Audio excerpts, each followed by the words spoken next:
conversations we've been having. Who has the first question for me? Yeah. How did you get the knowledge and experience to do what you're doing today?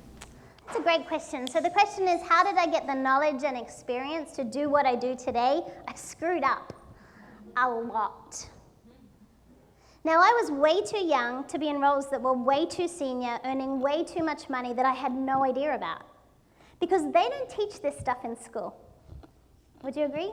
I lecture at NYU, at Temple, at some of the MBA programs on this very concept of personal branding because no one's teaching this. If you have people in your life, little people, teenagers, please start sharing with them the strategies. So how did I learn it? I was making mistakes. So what I did was I started to observe people and what did they do, and I saw some consistency.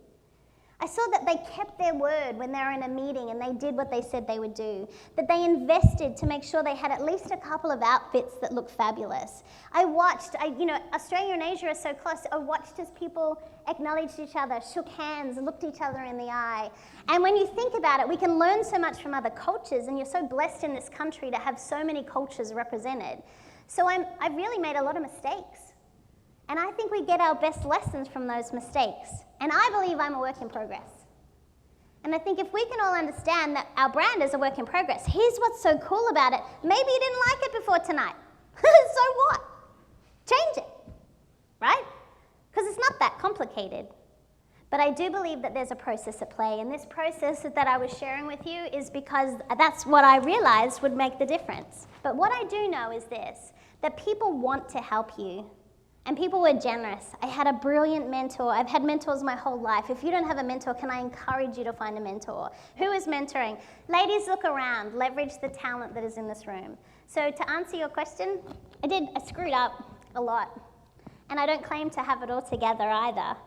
But what I've been blessed to do is to do this process with so many women, and time after time, I see their business grow. I get to see them go home at 5 o'clock. I get to see them spend time with the families. One of my mentees is funding her 2 daughters' education and setting her up so they can help her with her first house deposit. That's cool, right? That's impactivity. Does that help answer your question? Thank you. Yeah?